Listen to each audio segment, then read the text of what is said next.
Wow. No sound in the building. Man.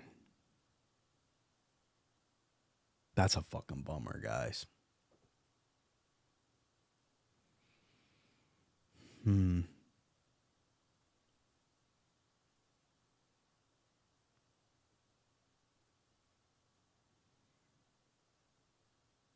Yo. All right, the sound's good now. That just killed my whole fucking mood. Holy shit, man.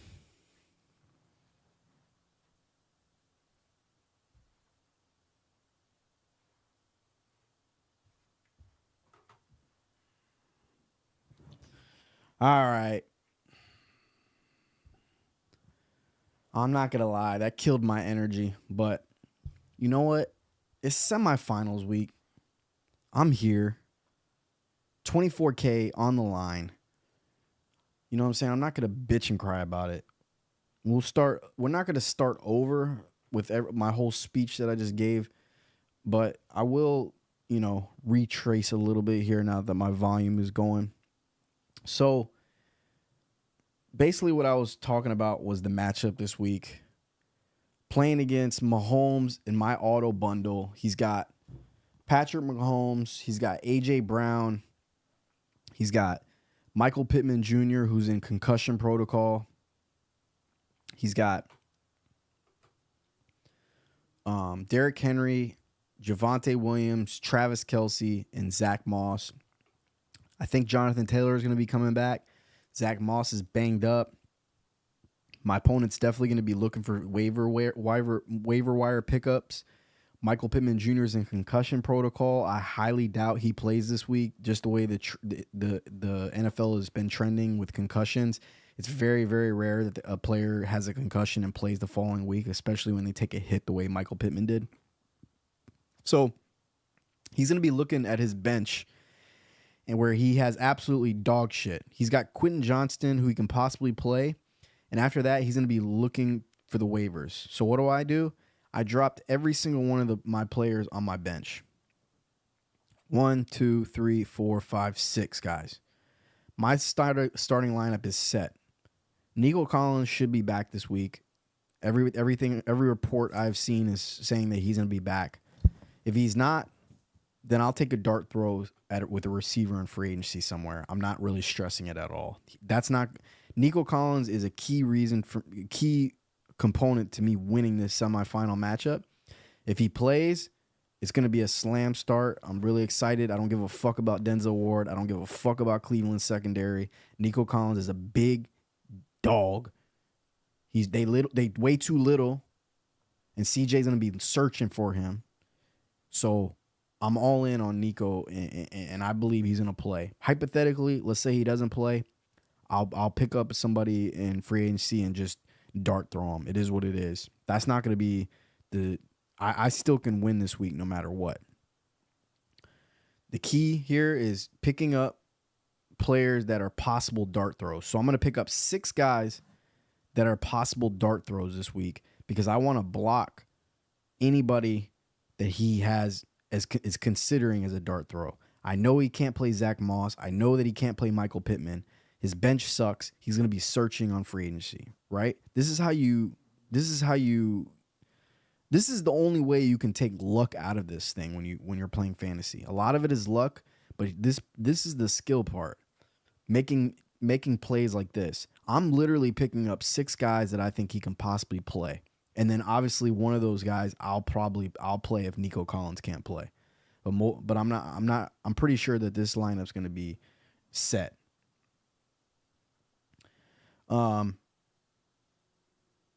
Shout out to Gus B for letting me know that I had no volume.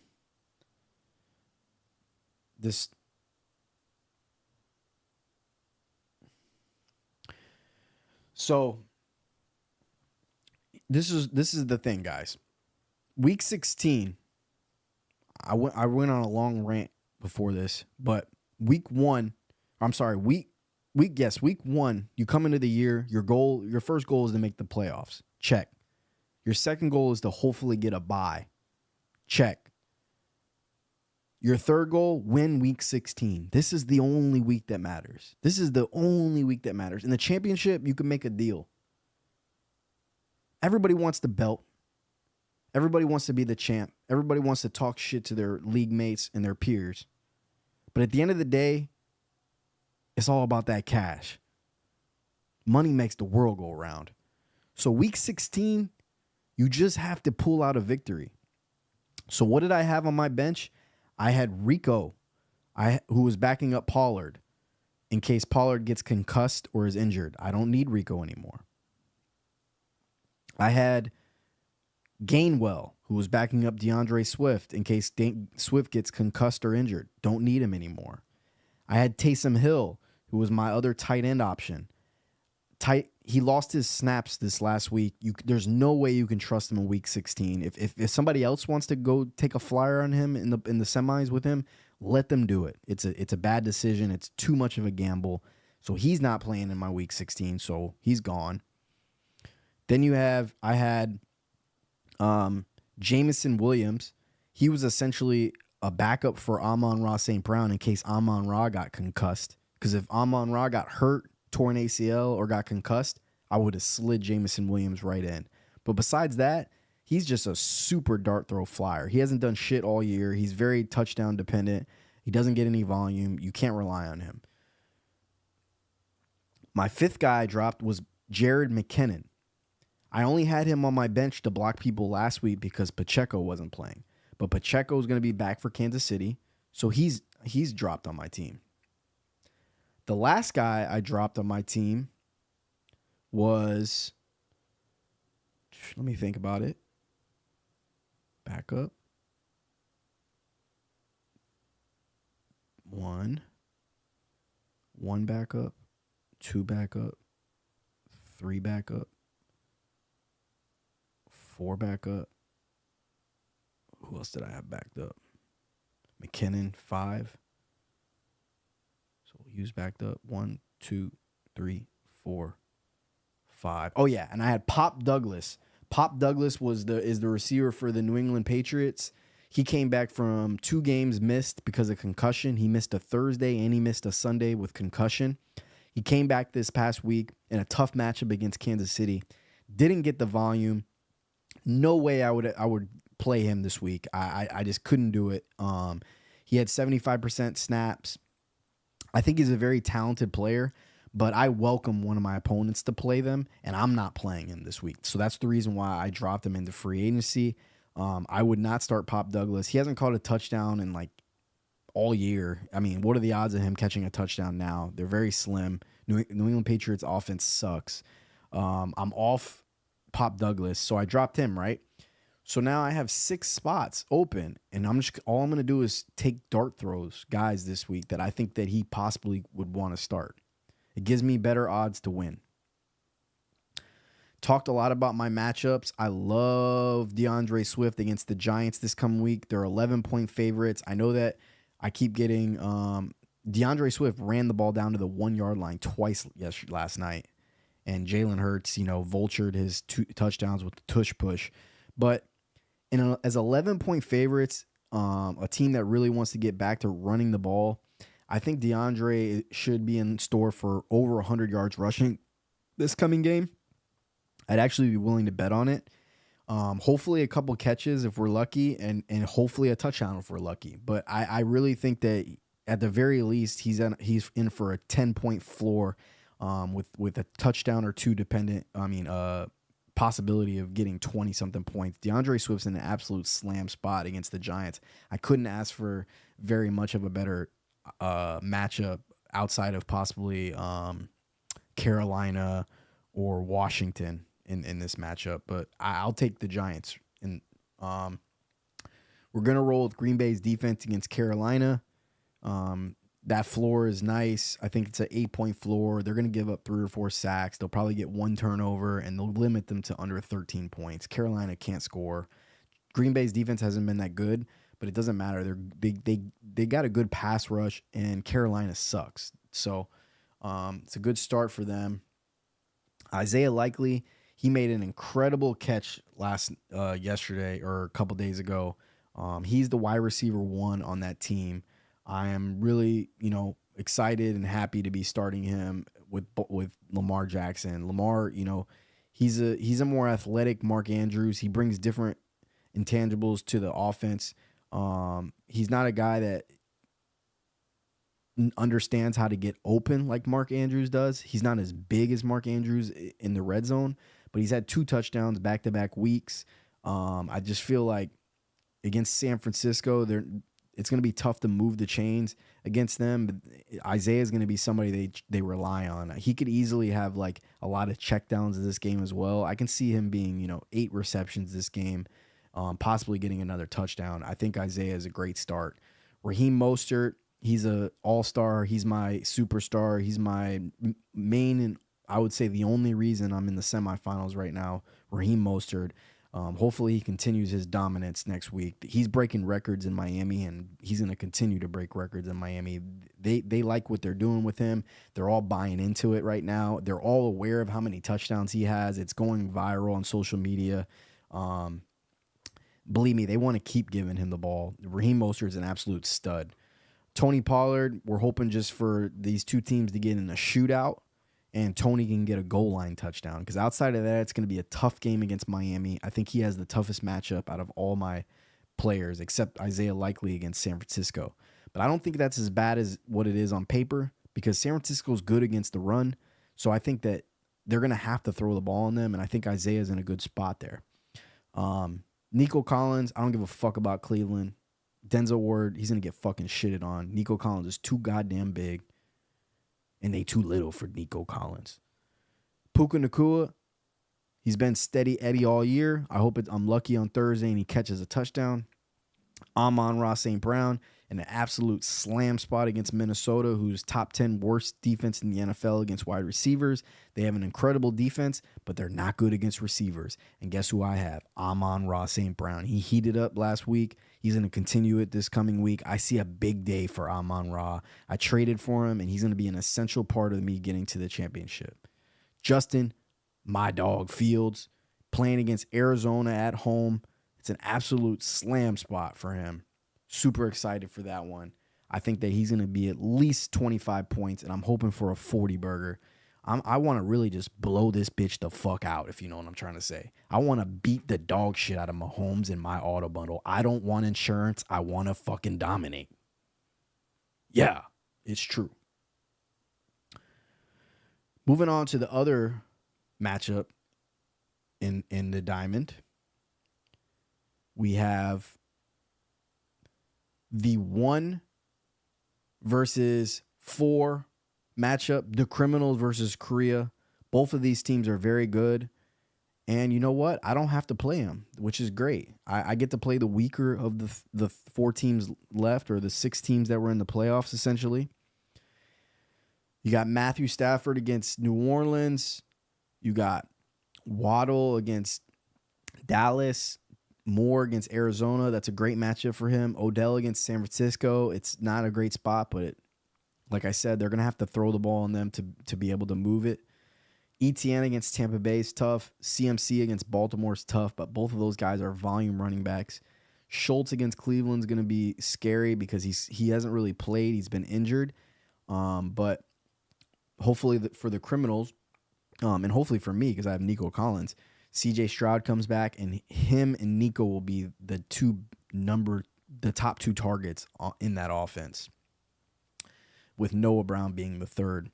David Montgomery against Minnesota, that's an extremely tough spot. He's lost a ton of snaps to Gibbs.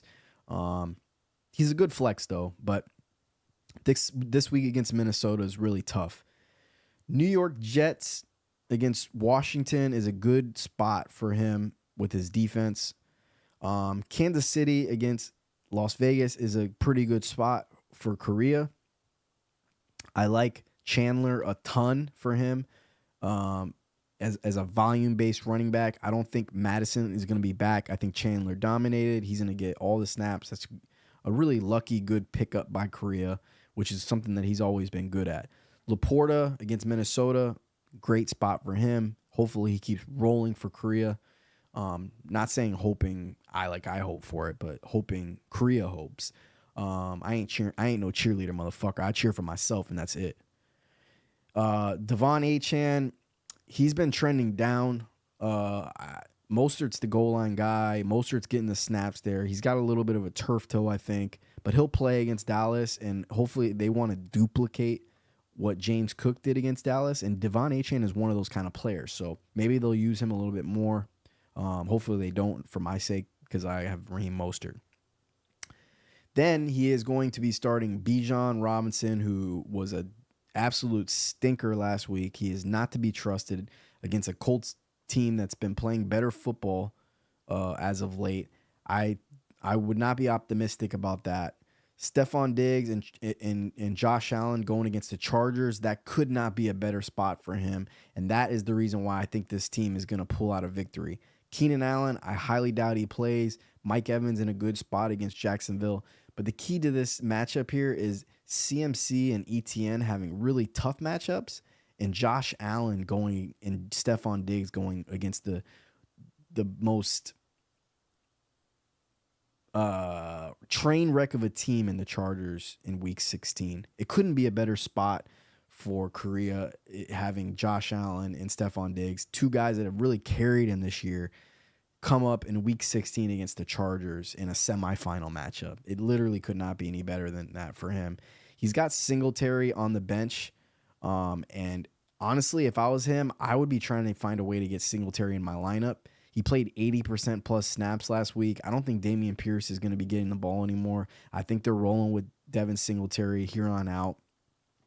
If it was me, I would highly consider him over Devon Achane. I really would, because he is the goal line back, and he is a 80% snap guy. I think that value is way higher than Devon Achane's home run hitting. I mean, you're literally just hoping that Devon Achane hits a home run. And, I mean, is he going to do that against Dallas? Maybe, but if it's my money, I'm rolling with Devin Singletary over Achane. And I know I'm in the minority probably in most camps going around the fantasy community, but I think I'm the sharp money. I don't get all emotional about decisions. And Devon Achane, I know that he's sexy. His name is sexy. What he does is sexy. Those big home runs, 70-yard runs are sexy. But people got to get out of their brain that he only did that in a 3-week stretch against very bad defenses. Dallas is not that bad, and I highly doubt he's going to get the volume or the goal line carries to – I mean, I would start Singletary over him. I really would. So I don't know. I doubt Korea does that, but I know he has the balls to do it. He's done other things in the past that were smart decisions that were unemotional. So I don't know. We'll see how he goes with that. I think a lot of Achane holders, they feel so obligated to play him because they've waited on him. He gave them those huge weeks for the weeks that they played him in those 2 weeks against Buffalo and against Washington early in the year. But now, what has he done lately? Not much. I mean, he had some garbage time touchdowns a couple weeks ago against Washington. Sorry. So the game I'm thinking of early in the year was against the Giants. That's what I meant to say. But I would get him out of my lineup. But if I had to pick who's going to win in this matchup, I'm going to pick Korea. And I'm not cheering for Korea. I'm not cheering for criminals. I don't give a fuck. I ain't no cheerleader. I'm just going off what I think. I think that the Criminals has some really tough matchups this week, and I think Korea with Josh Allen and Stephon Diggs going against the Chargers is just a really lucky place for him. I think if he loses this week though, it's gonna be because Arthur Smith fucks him over and doesn't give Bijan Robinson the ball. I don't know what happened last week. It was a travesty. He didn't get the ball against the Carolina Panthers. Korea is very lucky he didn't play in the first round of the playoffs and he had a bye, or else he wouldn't have got out of it with this team. The only person who did well for him was Laporta. Laporta had 3 touchdowns last week, but besides that, he didn't have anybody going. He didn't start Chandler. He was going to start Mitchell, the running back for Baltimore. Achane didn't do shit. Bijan didn't do shit. Stephon didn't do shit. Keenan Allen didn't play. He would have played Noah Brown, which actually had a good game. And Mike Evans didn't do shit. Josh Allen didn't do shit, really. So this team would have lost last week. Criminals, on the other hand, CMC carried him. Obviously, he needs CMC to do something every week for him to like. He's the heart and soul of this team, and he's going against a tough Baltimore defense. He doesn't get any worse than that. I mean, I would argue that they're probably the worst team that CMC would want to see in a matchup across the board. You could have said Philadelphia, but they've fallen off a little bit against the run. And you could probably say Miami's pretty tough, just like I'm nervous about my matchup with Pollard. And you would say I mean, I would argue Baltimore is the toughest matchup in the NFL against running backs right now. Maybe Cleveland, maybe the Bears. The Bears are pretty good against the run too. But yeah, it's gonna be a fun one over there in that semifinal. And you know, in my semifinal, you already know what time it is, man. Fantasy Football Aces. I've started these videos from the very beginning, and I've given you all my knowledge. All of my pre-draft videos, you can check them all out. My running back rankings, my wide receiver sleepers, my running back sleepers, my philosophy in fantasy football, drafting players from teams that have good offensive lines with good offenses. Look at this team, guys. Amon-Ra St. Brown, Detroit Lions have the best offensive line in the NFL, arguably. St. Brown's their number one receiver. Puka Nacua, he's in a great offense. The offensive line is much improved, but he didn't fall under my philosophy to start the year. Nico Collins, these two guys are both pickups, by the way, guys I didn't draft. Nico Collins, same thing in an elite offense when they have C.J. Stroud and Tank Dell. Offensive line is much, much improved. I didn't draft him based on my philosophy, but he fell into it. Tony Pollard in a top 10, top 5 offensive line in the NFL, and the Cowboys, top 5 offense in the NFL. Raheem Mostert in a top 5 offense in the NFL, top 5 offensive line in the NFL when healthy. They lost their center, and Armstead is hurt right now, so that's going to be difficult against Dallas. I'm not going to lie. I'm hoping Armstead's healthy for them, their left tackle. Baltimore, Isaiah Likely, I had Mark Andrews before him. So that is another top 5, top 10 offensive line in the NFL. Pretty good offense with Lamar Jackson and company. DeAndre Swift in arguably the best offensive line in the NFL. Top 5 offense in the NFL with the Eagles. DeAndre Swift, detriment is the fact that they're allowed to do the tush push, which means he doesn't get any 1-yard goal line touchdowns. Because if that was the case, DeAndre Swift would have been a top 5 running back in the NFL this year. He quite literally probably had about 7 or 8 touchdowns stole from him to Jalen Hurts this year. So if they ban the tush push, he's going to be even more valuable. They're giving Gainwell way too many snaps, but overall though, he's still a really good flex to have in your lineup and an offense that's elite with a good offensive line. I think that they're really going to pound the Giants this coming week. I'm very optimistic about Swift. And that's the philosophy, guys. You want to get players that are in offenses that are either A, have a really good offensive line, B, are in a really good offense, or C, both, and ideally both, right? So some teams that I'm kind of missing players from here is like Kansas City. I didn't end up having any one of those guys on these teams, which I got lucky, and none of those guys really ended up being players that were just absolutely rock stars this year. But oddly enough, guys, look, I'm missing Kansas City players, and look at the team I'm facing. Kansas City player, Travis Kelce and Pat Mahomes in the semifinals. Another part of my philosophy, you're seeing players in the semifinals. A.J. Brown in an offense that's elite. Michael Pittman. The Colts have a top 5 offensive line in the NFL. There's no mystery that Michael Pittman was my number 1 wide receiver sleeper in fantasy football this year. Go look at the tape. Michael Pittman Jr., go find it in my library under Fantasy Football Aces. You're going to see wide receiver sleepers. Michael Pittman Jr. was my number 1 sleeper. Absolute monster year. Top 5 offensive line in the NFL. Michael Pittman Jr. Jackson Enigma, he's one of his duds. He's in a pretty decent offense, but not a really great offensive line. Derrick Henry, he's not in a good offensive line. Granted, he's not that good of He's not having his best year this year. Javonte Williams, they have a top 10 offensive line. Denver does. They're right around 10, 11. And Javonte, he's been okay. They're just mixing it in a little bit too much in that with that team with P. Ryan and McClellan, but he's still good. And that's the reason why you see this team in the semifinals. And then Zach Moss, guys, he had him for a good stretch of this year when Jonathan Taylor has been hurt both times. And in a top 10 offensive line in the NFL, even a shitty ass running back like Zach Moss thrived. He thrived this year, guys. Why? Because they have an elite offensive line. The difference, the disparity in talent in the NFL is so slight.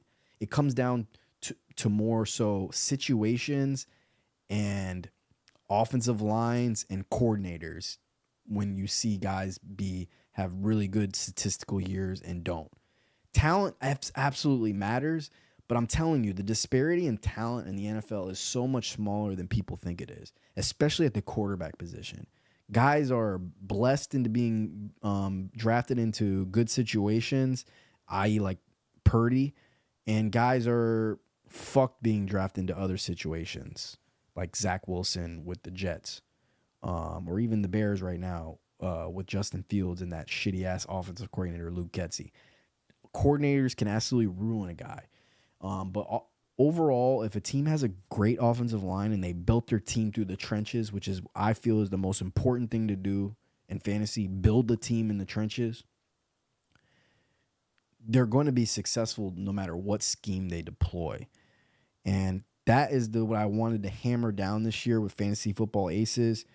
You can't be results oriented. We're in the semis now. We're a favorite in the semis. That's all you can do, guys. We don't get a chance to go play the games now, man. I can't make the Eagles give DeAndre Swift the ball at the 1 yard line. I just can't. They're going to fucking tush push and I'm going to be pissed. But hopefully DeAndre breaks a longer run. Hopefully Justin Fields has a good game. Hopefully, these players score touchdowns in week 16 because that's variance. And you just got to pray it's your time. In the playoffs, it is a lot of luck, guys. Any given team can win any given Sunday in the playoffs. So that is one of the main things that I've tried to hammer down with my philosophy in fantasy football. Is just, and you've seen it from start to finish, guys. You saw pre-draft all the way until now. I'm in the semifinals, $24,000 league. 3 out of 4 years now, the last 4 years that we've done auction drafts, guys, I've been the 1 seed. Real shit. First year we did the auction draft, I had Pat Mahomes, Travis Kelce stack, and I won the championship that year. I was the 1 seed. I had the best record in the league. I had the most highest points. I won the league. Second year we did auction. This is with all my strategy, by the way. I went a different route with my strategy. It was the first time I ever tried to do something different. I tried to play cheap ball in the auction, go with a bunch of budget guys that are all pretty good players, but what I call mids. And that strategy bit me in the ass. Russell Wilson got hurt that year. It was his last year with Seattle. And I ended up not making the playoffs that year. Next year, I come back. I draft Pat Mahomes again. This is last year, his MVP year. I get the 1 seed. I have the highest points in the league. I get a bye, and I lose in the semifinals, week 16, guys. This week right now, I lost last year, week 16. And that could happen again this year. It really could. But the point is I'm in position to make money. I'm in position to win championships because I'm in week 16 in the semifinals. This is the most important week every single fucking year, week 16. And here I am again, week 16 again. Hard work in the draft before the draft this year, planning out and scheming the way I wanted to draft, the way I wanted to get players, the key guys that I wanted to get late. In this draft, I went with heavy dose of running backs. I had Pollard, I had Swift, and I had James Cook, and I drafted Raheem Mostert super late and got really lucky on him. I fully admit that. I drafted him because in the beginning of the year, Achane was not even a thought. He was just a guy they drafted. And then Jeff Wilson Jr., he got hurt, if you guys remember. In the very beginning of the year, he went on to IR. And he went into IR essentially right as my draft was happening. So it was just a lucky little thing that happened for me, I fully admit. But I drafted those guys. I got Mark Andrews because I always believe in getting a tight end that is an outlier, because it's the one position that there is a large disparity in from the top to the bottom as far as who you can start. There's really only like, the pool has gotten bigger this year, though, I admit, with guys like Laporta emerging, Hockenson emerging, guys like that. The tight end position has become less important to have an outlier now. Like this year, especially, Travis Kelce's fallen off. He's not even a top 3 tight end this year. So you can argue that maybe that strategy is not as important anymore, but it really was important up until this year to grab an elite tight end that can be an outlier at the position. So I went with Mark Andrews this year, and why did I go with him? Because he's in an offense with Monken, a new offensive coordinator with a great offensive line. He's the number 1 target in the offense. That's the reason why I went after Mark Andrews. Same thing with my philosophy. They have a top 10 offensive line. Then I always told you, if you go look at my tape before the year started, I said there's only 5 quarterbacks you should be drafting, possibly 6 once you get into guys like Kyler Murray. But he was hurt to start the year. But the 5 quarterbacks I say you should be starting are guys that are dual threats. And I strongly believe in this philosophy because they give you such a high floor. Justin Fields, Jalen Hurts, Josh Allen, Patrick Mahomes being the one outlier of these 5, and the 5th being Lamar Jackson. Now, I don't think it's a secret that, 3 or 4 of the teams that were in the playoffs this year were guys that I just mentioned. When you draft these kind of quarterbacks, they always carry you to the playoffs. They typically always do. It's hard to fuck it up unless they get hurt. Josh Allen, number 1 quarterback in fantasy this year. Pat Mahomes, disappointing, but guess what? He still was consistent. It's not like he was going to lose you weeks. He just wasn't winning you weeks like he typically does this year. Lamar Jackson, he was up and down, but that's kind of what you're going to get with him. And honestly, if you draft him, you should be happy about that, because you get those huge spike weeks, and those weeks win you weeks. And hopefully you drafted well outside of that, where you can win in spite of him not having a great week other weeks. Typically, he is a little bit more reliable than he was this year. The problem was Gus Edwards just had so many rushing touchdowns this year. He had 10 rushing touchdowns. That's not going to always happen. That's just variance. I still think Lamar Jackson is an absolute slam kind of quarterback, and a guy you should always be targeting in fantasy because of his running ability. Pat Mahomes, like I said, playoffs. He made the playoffs in our league. Josh Allen made the playoffs.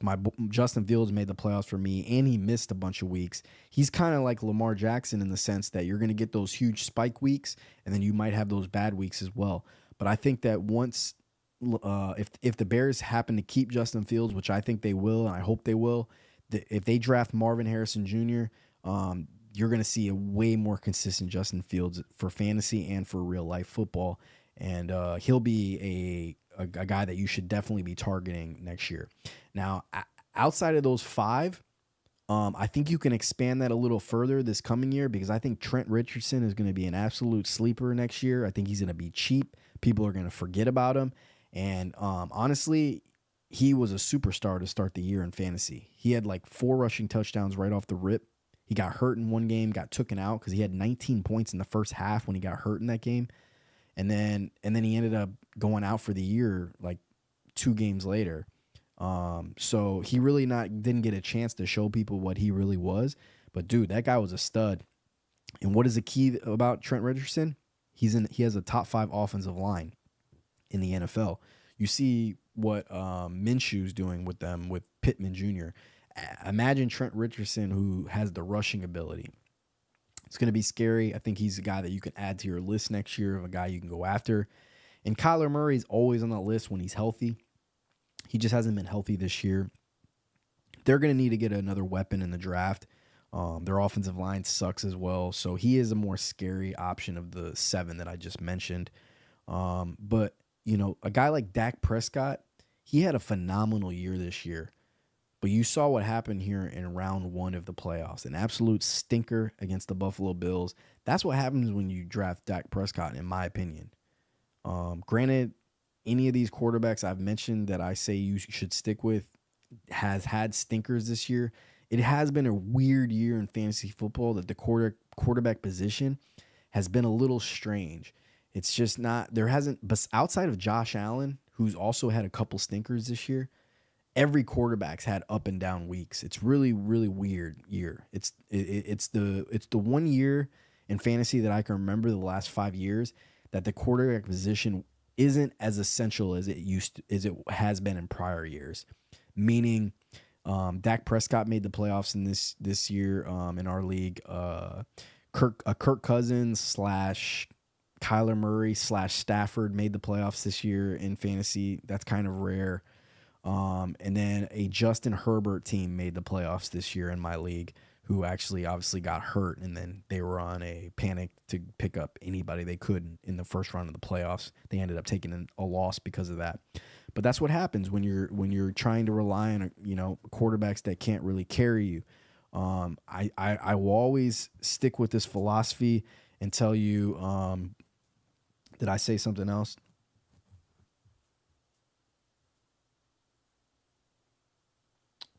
Okay. I'll get to your take on Richardson in a second here, but I lost my train of thought. The key into building a team that's going to always make the playoffs, and I hammered this down really hard in the pre-draft videos, is taking running backs that are 3-down horse dogs. They're a dime a dozen in the NFL right now. They're not that many of them, guys. There's very, very few 75% plus snap running backs in the league right now. You got the best ones right now are Kyren Williams with the Rams. He should be a top 5 pick next year. You got Nick Chubb coming back from injury. He's going to fall in the draft because of his injury. You got Tony Pollard, who's going to be a little bit down in this coming draft because he just didn't put up the results that most people wanted this year. You have Rico a little bit emerging that offense. They might bring Pollard's snaps down here next year. Who knows how this year ends? You have obviously CMC. He's going to be the number 1 pick next year. You have ETN, who's lost snaps near the end of this year and hasn't been a guy who falls in that category anymore. But he's technically close to being in that category. You have Rachaad White for the Buccaneers. Oh, that guy's a superstar, man, for fantasy. He's going to be a top 10 pick next year, and he should be. He's elite. He is like essentially him, Kyren Williams, and CMC are the 3 best running backs in fantasy right now. And it's not debatable. Those 3 guys are running 90% snaps. They're the goal line back. They're the catching back. They're the do everything back. They're what we call the Marshall Falks. Marshall Falk was the first of his kind when it comes to these kind of players. And that's what these 3 guys are. Rachaad White's super underrated. He was on my draft list this year as far as a guy who you should target. I think he's an absolute stud. He falls in that category. Josh Jacobs falls in this category a bit, but he just couldn't stay healthy. Saquon Barkley falls in this category, but he just is in an absolutely dreadful offense with a bad offensive line. And then you got Jonathan Taylor, who if is healthy, is another guy you should be targeting. These guys are the guys that you want to build your team around to win a fantasy football championship. You grab one of those quarterbacks I mentioned, you grab 2 of those running backs I just mentioned, and then you try to get receivers, you try to steal those guys. Like this year, you would have tried to been stealing Pittman Jr., you would have been trying to steal Mike Evans. Those were guys that were super undervalued in the draft going into the year that you could have gotten for cheap or in later rounds in Snake. Now, my guy I went after was I went after receivers who I thought were undervalued based upon the offense they're in with the great offensive line. I went after Sky Moore for Kansas City. He ended up not panning out. And I went after Kadarius Toney in drafts. He didn't pan out. But I don't regret those decisions. I think they were extremely calculated. I got DeAndre Hopkins for cheap this year. He ended up being pretty good fantasy player overall in general. He's been up and down, but he's kind of done what he needed to do. I had and then I always thought my philosophy has always been try to grab receivers in free agency early, right? And I hit home runs with Puka Nacua and Nico Collins, but that's the way my philosophy is to get to the playoffs. Grab that outlier tight end, grab that one of those elite running quarterbacks, and grab a couple of those 3-down horse dog running backs. That's going to give you the best core to make the playoffs every single year. Bree, come. Come here. Get inside. You sit down. You sit down. Okay? Come here.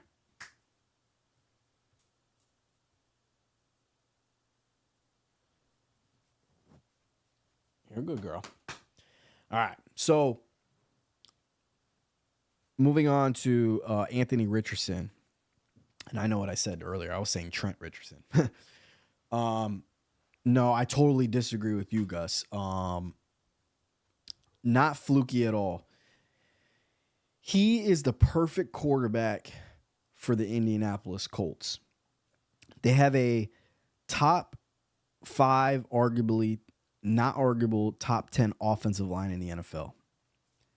That is the reason why you're seeing Zach Moss be successful. It's one of the reasons why Jonathan Taylor's always been successful. And when you have an elite offensive line, it makes up for quarterbacks in the league. Their talent. And the point I was making earlier is that the disparity in talent at the quarterback position is way more small than you think it is.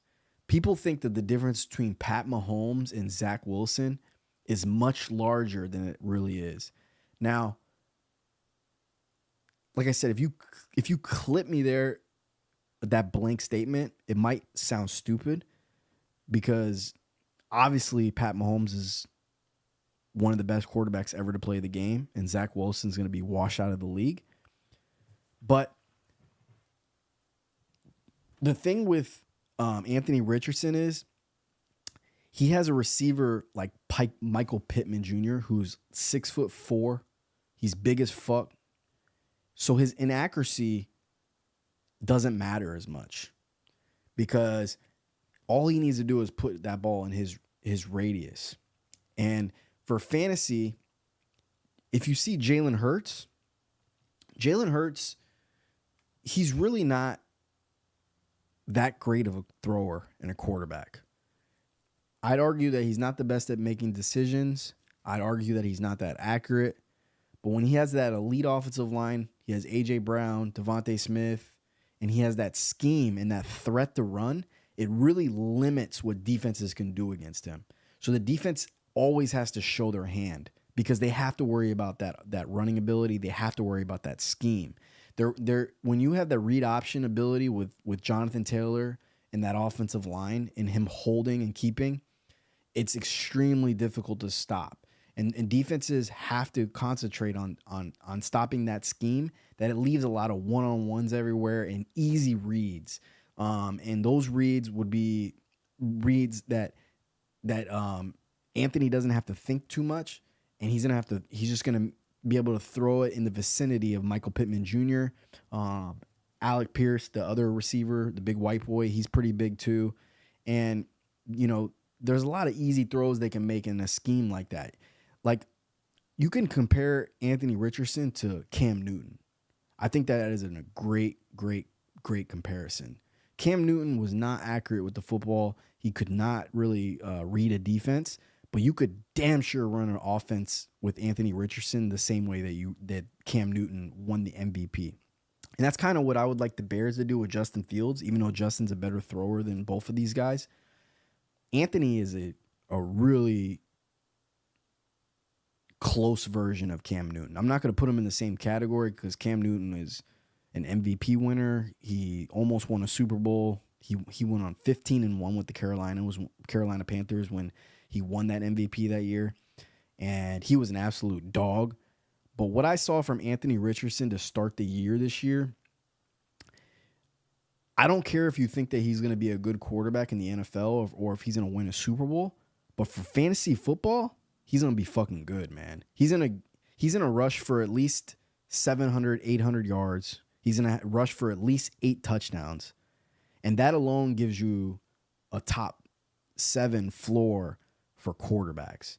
That's the reason why I always say to go after these guys. These are the reason why I tell you in my fantasy football strategy that it's such an advantage to go after running quarterbacks because their bottom line that they're able to give you this nice floor just because you got to think about it like this. Every yard that a quarterback rushes for is double the yards passing, right? So if Justin Fields rushes for 100 yards, that's 200 yards passing. So if he throws for 200, really he threw for 400 because that 100 yards rushing is equivalent to 200 yards passing. So it's huge, right? And then you get the rushing touchdowns. They're 2 more than the passing. So you get 6 points. It's like he got a throwing touchdown plus a 2-point conversion, right? Then these guys, the passing is just a fucking bonus. Anthony Richardson was definitely on pace this year to be a top 5 quarterback. In the first 4 weeks of the year, he was the number 1 quarterback 2 out of those 4 weeks in fantasy. 30-point plus performances. The Colts, like I said, they have a good team for him as far as the way they're built. I don't know, man. I don't put Jameis and him in the same category as far as the kind of quarterbacks they are.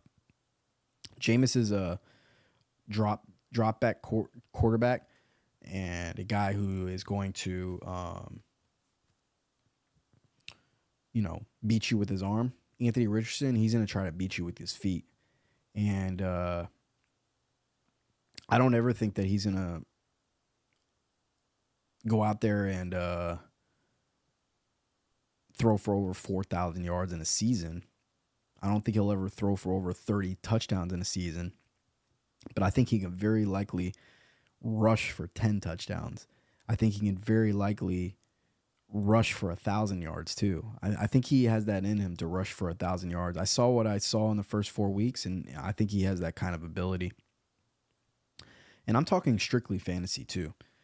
There's quarterbacks in the league and in the past that, I didn't think worth a lick in the real world, but in fantasy, they're great. I actually feel that way about Lamar Jackson. Not a huge fan of him as a quarterback. I'll bet against him in the playoffs all day because I don't think he can read a defense, and I think that when it comes down to it in the playoffs, when everything's on the line, he's going to throw a book. But in fantasy, I'll play him all day.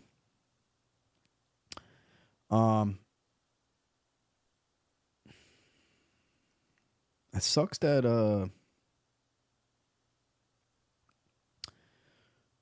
what the hell is this? Yahoo changed their shit up. I'll talk a little bit about the matchups this coming week. Actually, I'm not. I'll save that for Thursday. For waiver wires, I'm not going to go into a ton of detail, but I will tell you some of the people that you should possibly target. I think the Eagles defense against the Giants, if they're on free agency, is a decent team to go after.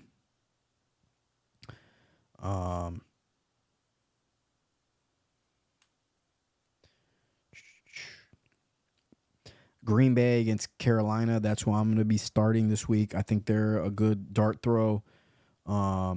If Chicago's out there, you should have already picked them up. I think Seattle against Tennessee is a good desperation start if you need to.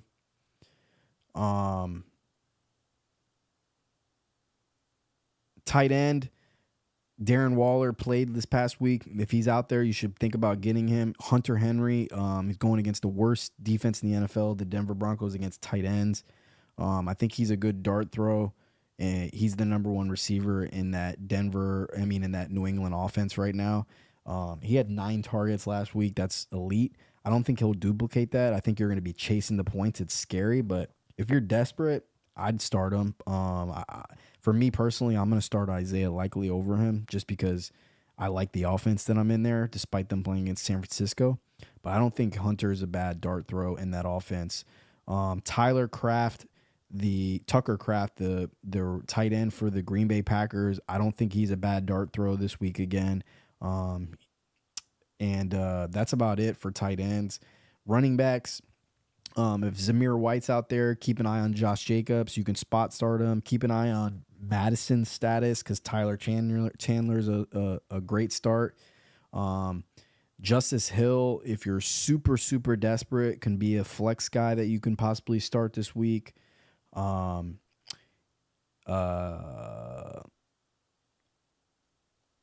would say that's about it for running backs. Keep an eye on that situation with Zach Moss and Jonathan Taylor in the Indianapolis because you could possibly pick up Sermon. For receivers, Dontavius Wicks for Green Bay. If Watson's out and Jaden Reed is banged up, he could be a great start. Carolina just hasn't been that good, hasn't given it up to receivers this year, so it's a little scary. Jamar Chase is out. That means Tyler Boyd is probably a decent pickup. I would say that's about it. It's slim pickings there. Quarterbacks, you shouldn't be desperate for a quarterback at this point in the year. You're probably not in the semifinals if that's the case. I'm really, really looking forward to week 16, man. Last year, I still have a shitty taste in my mouth because the L I took in the semifinals last year. Just got outscored. Patrick Mahomes kind of let me down last year. So I'm hoping that it's not like him letting me down last year and then fucking me up this year. That would really hurt me. So I'm just hoping that Pat Mahomes eats dick again this year. I'm hoping Max Crosby really gets after him. I hope they get into a little bit of a defensive battle in Kansas City. I hope it's cold. I hope it rains. Besides that, man, we really just need to hope that Derrick Henry doesn't have a big day on us against Seattle because I think that's the key to me winning this week. If Derrick Henry gets boggled up against Seattle, doesn't have a touchdown, I win this week. Mark my word. If Derrick Henry has one of those days where he scores a couple touchdowns, I'm going to lose this week. I think, in my opinion, that is the key to winning or losing. And also hoping that A.J. Brown doesn't absolutely go apeshit on me against the Giants. I think that's another possibility as well. But really looking forward to it. Thursday, I'm going to be doing the podcast again. We're going to talk about the game. And I got Puka Nacua going Thursday, so I need a big game Thursday night against the Rams. Against the Saints. The Rams are against the Saints. We need Puka Nacua to have a day. We want a volume day. We want 7 to 10 catches and a tutty. If we do that, we groovy. We getting on this bitch live and we hitting the city boy on them. Fuck them. All right, y'all. I'll see y'all Thursday. Peace.